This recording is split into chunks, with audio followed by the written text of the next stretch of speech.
জিজ্ঞেস করতে চাই, তারাবির নামাজ কয় রাকাত? আরো আস্তে, তারাবির নামাজ কয় রাকাত? 20 রাকাত। মুহাম্মদুর রাসূলুল্লাহ সাল্লাল্লাহু আলাইহি ওয়াসাল্লামের খলিফা হযরত ওমর ইবনুল খাত্তাব আমিরুল মুমিনিন খলিফাতুল মুসলিমিন হওয়ার পরে তারাবির নামাজের অবস্থা দেখছিল বিক্ষিপ্ত।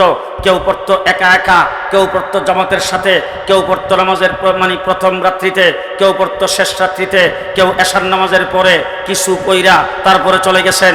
বিক্ষিপ্ত অবস্থা ছিল। এরপরে হযরত ওমর ইবনুল খাত্তাব সাহাবায়ে কেরামকে সকলকে ডেকে পরামর্শের ভিত্তিতে, সকল সাহাবায়ে কেরাম ঐক্যমতের ভিত্তিতে হযরত ওমর ইবনুল খাত্তাব ঘোষণা করেছেন, এই উম্মতের জন্য তারাবির নামাজ হবে 20 রাকাত। এখন যদি কোনো ব্যক্তি আইসা 20 রাকাত তারাবির থেকে 12 রাকাতকে মাইনাস করে 8 রাকাত রাখতে চায়, আমরা পাহারাদার, আমরা পাহারাদার। কথা কি মনে থাকবে? আমরা পাহারাদার। এবার আসেন দেখি, তসলিমা নাসরিন ময়মনসিংহের সন্তান, তসলিমা নাসরিন ময়মনসিংহের মস্তা মহিলা, সে বলছেন কোরআনকে পরিবর্তন করতে হবে। আমরা পাহারাদার।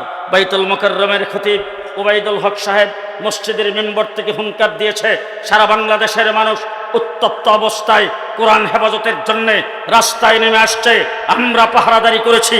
তসলিমা বাংলাদেশে থাকতে পারে নাই। হাইকোর্ট থেকে 2 জন বিচারপতি ফতোয়ার বিরুদ্ধে রায় দিয়েছে। মুফতি ফজলুল হক আমিনী পাহারাদারদের মেজর জেনারেল, তিনি হুঙ্কার দিয়েছেন, আমরা মোকাবেলা করেছি। আমরা পাহারাদার। আমরা কি? কথা মনে থাকবে তো? কালকে সকালে উঠে হয়তো সমালোচনা করবেন, এত রাত্র পর্যন্ত বসায় রাখলে ইতানের নাম ওয়াজ। তবে শুয়ে শুয়ে একটু চিন্তা করেন, কথাগুলি আপনাদের সামনে বলে গেলাম। আমরা পাহারাদার। হাইকোর্টের 2 জন বিচারপতি ফতোয়া দিয়েছে, তাকে আমরা ছাড়ি নাই। আইয়ুব খানের ফ্যামিলি প্ল্যানিং আইন আমরা ছাড়ি নাই। তসলিমা নাসরিনকে আমরা ছাড়ি নাই। আহমদ শরীফকে আমরা ছাড়ি নাই। বাংলাদেশের কোনো বিচারপতিকে আমরা ছাড়ি নাই। এদেশের কোনো সরকারকে আমরা ছাড়ি নাই। আওয়ামী লীগ সরকার ক্ষমতায় যাইয়া শিখা চিরন্তন। আমরা দিন ইসলামের পাহারাদার। আওয়ামী লীগ সরকার শিখা চিরন্তন জ্বালায়া এদেশের মানুষকে যখন মুশরিক বানাইতে চেয়েছে, শাইখুল হাদিসের নেতৃত্বে পাহারাদারি আমরা করেছি।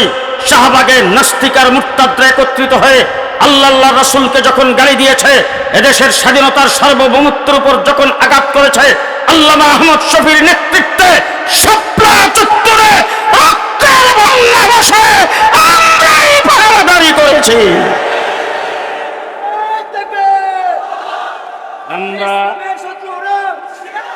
আমরা দিন ইসলামের পাহারাদার। আমরা দিন ইসলামের পাহারাদার। ঠিক কিনা? ঠিক কিনা?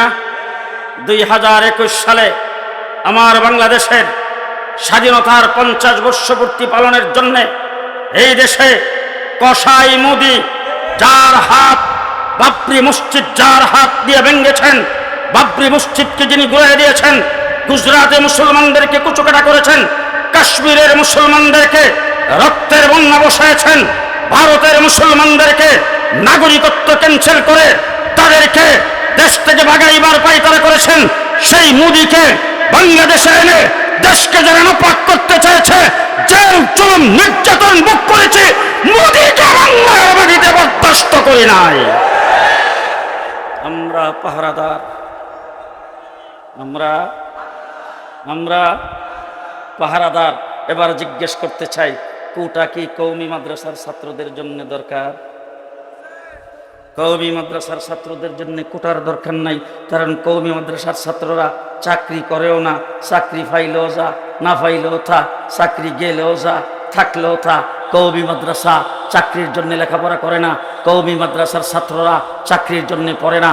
চাকরি আমাদের দরকার নাই, চাকরির দরকার স্কুল কলেজের ছাত্রদের।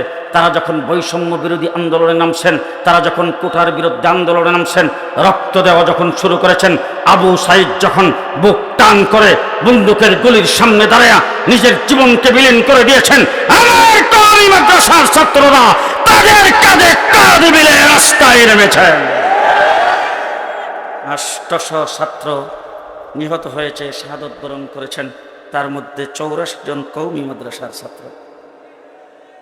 তারপরে আমার বাংলাদেশের গত 16 বৎসর মসজিদের ইমাম সাহেবের মিম্বর নিরাপদ নয়, মসজিদের খতিবের মিম্বর নিরাপদ নয়, ওয়াজ মাহফিলের স্টেজ নিরাপদ নয়। বাংলাদেশে এমন কোনো সেক্টর নাই সেখানে জুলুম নির্যাতন করে নাই। শাপলা চত্বরে পাখির মতো গুলি করে আল্লাহর ওলিদেরকে যারা হত্যা করেছেন, যারা পিলখানার হত্যাকাণ্ড ঘটায় এদেশের আর্মি অফিসারদেরকে হত্যা করেছেন, যারা 2021 সালে পাখির মতো গুলি করে আমাদের 21 জন ভাইকে হত্যা করে আমাদেরকে জেলখানায় বন্দি করেছেন, যারা 2024 সালে ছাত্র জনতার উপর গুলি চালায়া এদেশে জুলুম আর নির্যাতনের রাজত্ব কায়েম করেছেন, তারা যখন 5ই আগস্ট পেছনের দরজা দিয়ে বেগে চলে গেছেন, পুলিশ লীগ তখন ঘোষণা দিয়েছেন তারা কাজে আসবেন না, অব্যাহতি। থানাগুলি যখন অচল হয়ে গেল, থানায় কোনো পুলিশ নাই, পুলিশ লাইনে কোনো পুলিশ নাই, রাস্তায় কোনো ট্রাফিক নাই, সারা দেশে যখন চুরি ডাকাতির সম্ভাবনা সৃষ্টি হয়েছে, কলেজ ইউনিভার্সিটির ছাত্রদেরকে ধন্যবাদ জানাই, মাদ্রাসার ছাত্রদেরকে ধন্যবাদ জানাই। কলেজ ইউনিভার্সিটির ছাত্র, মাদ্রাসার ছাত্ররা একত্রিত হয়ে রাত দিন 24 ঘন্টা প্রত্যেকটি মহল্লায়, পাড়া মহল্লায়, শহরে বন্দরে পাহারার জীবন বসাইছেন, ট্রাফিকের কাজ তারাই করেছেন। সেখানে আমরা আছি না নাই? আমরা পাহারাদার, আমরা পাহারাদার। শেখ হাসিনা গেছে কই? জি, শেখ হাসিনা যখন পালায়া ভারত গেছেন সেখানে যাইয়া কি চুপচাপ বসা? জি, বিচারপতিদেরকে দিয়ে কু করতে চেয়েছে, তা আমরাই নস্যাৎ করেছি। এরপরে আনসার বাহিনীদেরকে দিয়া সচিবালয় ঘেরাও করে সেই জায়গায় অকারেন্ট সৃষ্টি করতে চেয়েছে, আমরাই তা নস্যাৎ করে দিয়েছি। সর্বশেষ এই দেশে সাম্প্রদায়িক সম্প্রীতি নষ্ট করে হিন্দুদেরকে রাস্তায় নামায়া সাম্প্রতিক সাম্প্রদায়িক অস্থিরতা সৃষ্টি করে এদেশের মন্দিরগুলোকে যখন অস্থির করতে চেয়েছে, বুয়া আক্রমণ যখন সাজাইছেন, তখন এই দেশের হিন্দু বৌদ্ধ খ্রিস্টানদের বড় বড় স্থাপনাগুলি, তাদের মন্দির গির্জা পাহারাদারি করেছি আমরা। ঠিক কিনা বলেন? ঠিক কিনা বলেন? এবার আসুন বাংলাদেশকে একটি দুর্ভিক্ষ দেশ পরিণত করার জন্যে ভারত থেকে পানি ছেড়ে দিয়েছেন। আমার বাংলাদেশের চাষ করা মাছগুলো পানিতে ভাসায় নিল, আমাদের দেশের ফসল পানিতে ভাসায় নিল, মানুষের গরু বাছুর সব পানিতে ভাসায় নিল, মানুষের ঘর দরজা পানিতে ভাসায় নিল। হাসিনা ভারতে বসে বসে মনে করছিলেন দেশের মানুষ 74-এর মতো দুর্ভিক্ষে ভুগবে, সেই দুর্ভিক্ষ সৃষ্টি হয়ে যাবে। খোদার কসম করে বলতে চাই, আমরা আল্লাহর উপর ভরসা করেছি। এদেশের প্রত্যেকটা মসজিদের ইমাম, মাদ্রাসার শিক্ষক, আলেম ওলামায়ে কেরাম, ছোট ছোট মাদ্রাসার ছাত্র পর্যন্ত যার যা কিছু আছে তাই নিয়ে বন্যা দুর্গত এলাকায় যখন দাঁড়িয়েছেন, সেই ষড়যন্ত্র নস্যাৎ হয়ে গেছে। তিনি বলেন আমরা দ্বীন ইসলামের পাহারাদার। আপনাদের তারাকান্দা বাজারে নাইট গার্ড নাই তো? নাইট গার্ড আছে, বিশাল বড় বড় বাজার, বাজারের উপর দিয়ে গভীর রাত্রে যাই, যখন গাড়ি চলে তখন দেখি নাইট গার্ড পুরা বাজারটা মিল্লা হলো 5 জন। এই 5 জন নাইট গার্ডের হাতে, এক একজনের হাতে একটা করে লাঠি।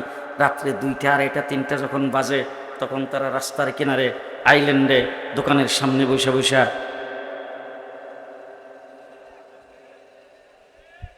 যেই খালি গাড়িটা নিয়ে বাজারের ভিতরে ঢুকি, গাড়ির লাইটটা যখন চোখের মধ্যে পড়ে আর গাড়ির আওয়াজটা যখন শূন্য ওই উড়ার পরে যখন গাড়িটা দেখে তখন কি উঠতে দূর দেয়, দূর মারে। প্রথম কাজটা কি করে?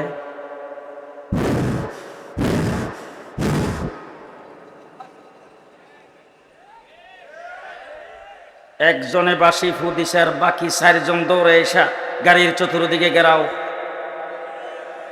ড্রাইভারকে বলি গাড়ির ভিতরের লাইটটা জ্বালা, গ্লাসটা খুলি, খোলা মাত্র আসসালামু আলাইকুম হুজুর ওয়াজ করে আইছেন। এবার আমারটা হলো প্রাইভেট কার, গাড়ি ঢুকছে, আমি আমার খাদেমার ড্রাইভার, মানুষ হলাম 3 জন। চোর ডাকাত হাইজাকার যখন বাজারে ঢুকে তখন কি প্রাইভেট কার নিয়ে ঢুকে না হায়েস? জি, তাদের সংখ্যা কি আমার মতো 3 জন না 14 জন? জি, তাদের হাতে কি লাঠি না? জি, বন্দুক, রাইফেল, কাটা রাইফেল, বিভিন্ন অস্ত্র শস্ত্রে সুসজ্জিত হইয়া। স্বাস্থ্যটাকে আমার মতো মেরাইটটা না। সুঠাম দেখে রে মানুষগুলি যখন ঢুকছে তখন বাঁশি ফুয়াইতে ফুয়াইতে দারোয়ানরা নাইট গানরা যখন কাছে এসে আসার পরে গ্লাসটা খুলল, যেই খালি ডাকাইতে কইছে, নাইট গার্ড কয়জন, ডাকাইতেছে কয়জন, নাইট গার্ডের হাতে আছে লাঠি, ডাকাইতের হাতে অস্ত্র, সংখ্যায় তারা বেশি, 5 জন নাইট গার্ড 14 জনের লগে পারব। তখন তাদের কি কাম? ডাকাইতেছে রে, ঠিক কিনা? যেই ডাকাইতেছে রে কইয়া ডাক দিছে দোকানে, বাড়িতে, ঘরে, যে যেখানে শুইয়া যেইভাবে ঘুমাইছিল, উঠটা যার সামনে জিরা পাইছে লইয়া কথা মনে থাকবে।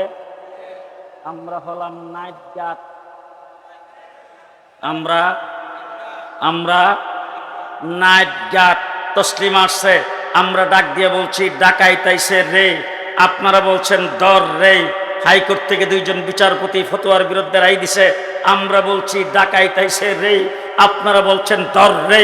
আজকেও পরিষ্কার ভাষায় বলে যাচ্ছি, দ্বিতীয় স্বাধীনতা 2024 সালের 5ই আগস্টে যেটা হয়েছে ছাত্র জনতার আন্দোলনের মাধ্যমে, আজকে তত্ত্বাবধায়ক সরকার ক্ষমতায় আছে, তাদেরকে সহযোগিতা করতে চাই, তাদেরকে ধন্যবাদ জানাই, মুবারকবাদ জানাই, আপনাদের পাশে আমরা আছি। কিন্তু শিক্ষা কমিশন গঠন করেছেন, আলেম উলামায়ে কেরামকে রাখেন নাই।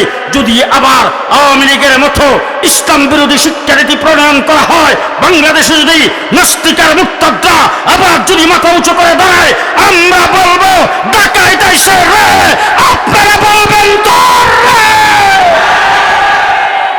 রাজি আছেন? রাজি আছেন? কে কে রাজি? হাত তুলে দেখান তো দেখি। পারবেন তো ইনশাল্লাহ? পারবেন তো ইনশাল্লাহ? পরাজিত শক্তিকে বাংলাদেশে আর মাথা উঁচু করে দাঁড়াইতে দেওয়া হবে না।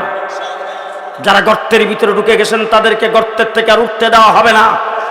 বাংলাদেশে নাস্তিক আর মুরতাদের রাজত্ব কায়েম করতে দেওয়া হবে না। বাংলাদেশে ধর্ম নিরপেক্ষতাবাদের কবর দেওয়া হবে, তাদেরকে রাস্তায় নামতে দেওয়া হবে না। প্রস্তুত আছেন? নাসরুম মিনাল্লাহ, ফাতহুন করিব, ওয়াবাশশিরিল মুমিনিন। আসসালামু আলাইকুম ওয়া রাহমাতুল্লাহি ওয়া বারাকাতুহু।